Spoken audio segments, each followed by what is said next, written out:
Nope, don't adjust your sets.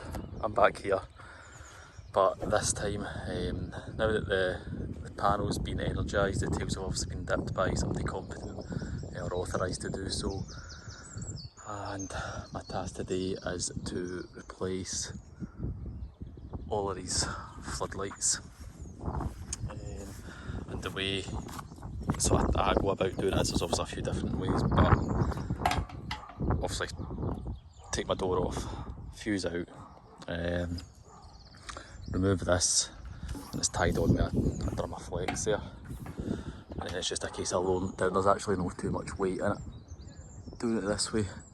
I'll not be able to film the actual lowering of it. I'll need to show you when it's down, or I can even just show you a previous, or I can just show you another column that I've got down already. But this is what we're putting up in place, or this is what I've been asked to put up in place. So you can see it's 150 watt, and I'll be replacing a 250 watt solid.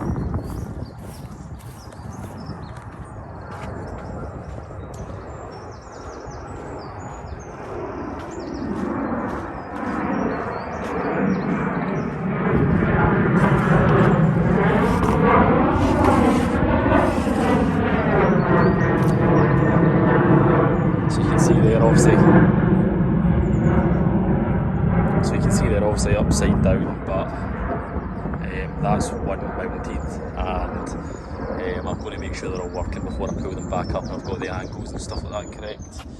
And this is one of the old ones that I've taken down. Obviously just taking a lamp out to just so that it doesn't smash in transit. I've got a wee lamp in for them, so I'll crack on with this now, but I'll show you as I make a wee bit more progress. Just while we're on the subject of this job, I'd just like to give a massive shout out to ITS for sending out these Vaughan storage solutions for me. I'm going to give them a review over the next, or I'm going to test them out over the next couple of weeks, but my initial impressions of it, obviously pretty well made, feel really good quality compared to some of the other bags I've had, and this wee pouch in particular is perfect just for like a wee go-to grab bag, and then that one for maybe a wee bit more, but I've not quite set up my loadout just yet, so I'll come back and do a proper review on them at some point. So there's actually not too much weight on these at all, so literally I've got that bolt taken out, you can see it down there, and then it's literally just a case of lowering this thing down on my drum of flex, just keeping it in the drum and out, and I can literally do that one-handed. There's no massive weight to that whatsoever, and then it'll come to a stop. There you go, and it's as simple as that, and then it lets me obviously do my work on it. Sorry, it lets me do my work on it. I can take a wee bit of flex back there and take all this stuff out of this. So I'll just crack on with getting this taken down and then mounting up my new fitting. As you can see, that's another one down. So I'm just going to work my way round all these just now.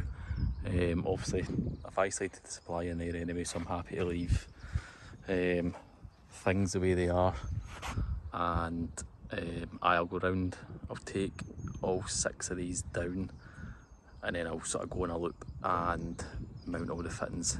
I think it's just probably going to be a bit more practical and quicker doing it that way. Right, so as you can see there,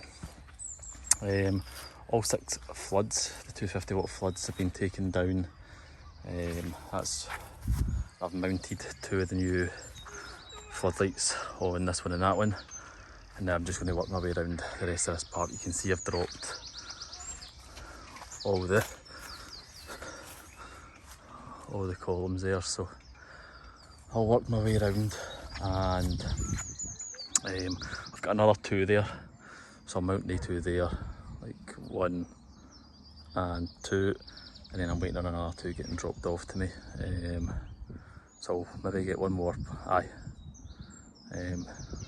After I've got them mounted, it's just going to be sort of pulling pulling the cantilever columns, which again I don't know if that's the actual name, but that's how I know them, as cantilever columns, or drop columns or whatever.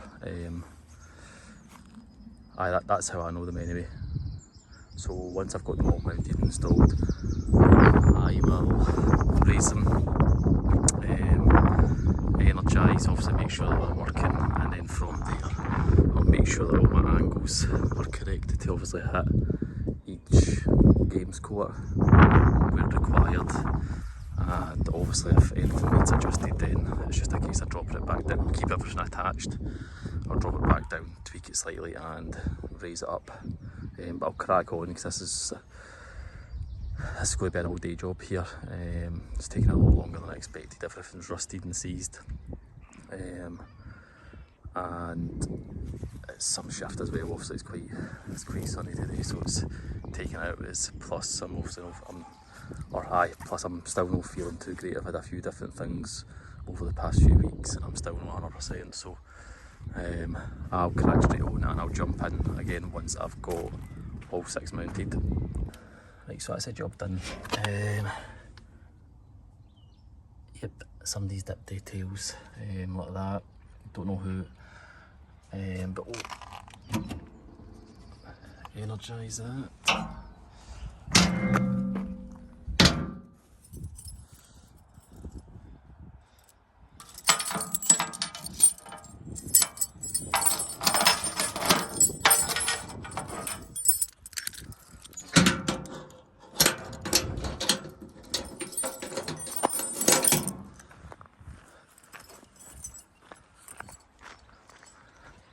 Right, and hopefully you can see that there's not too much camera movement, but they're all lit.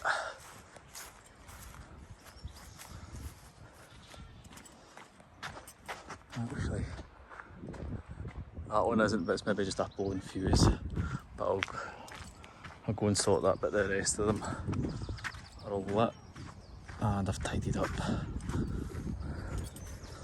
a mess. But I'll go and get a fuse for that one and get it sorted. But I'm sure you'll agree that looks, or will be 10 times better obviously in the darker nights. Right, so sure enough, it was my fuse that popped.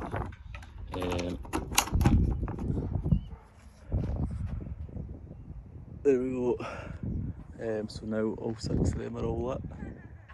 I've looked round and checked the angles from sort of within the games courts and they're all pretty much where they should be. Obviously you can't really tell properly unless it's night. But all that's really left to do here is go and switch my box just there, take it off override and back onto the photo cell function, and that's me done here. So I think that's another good wee job done.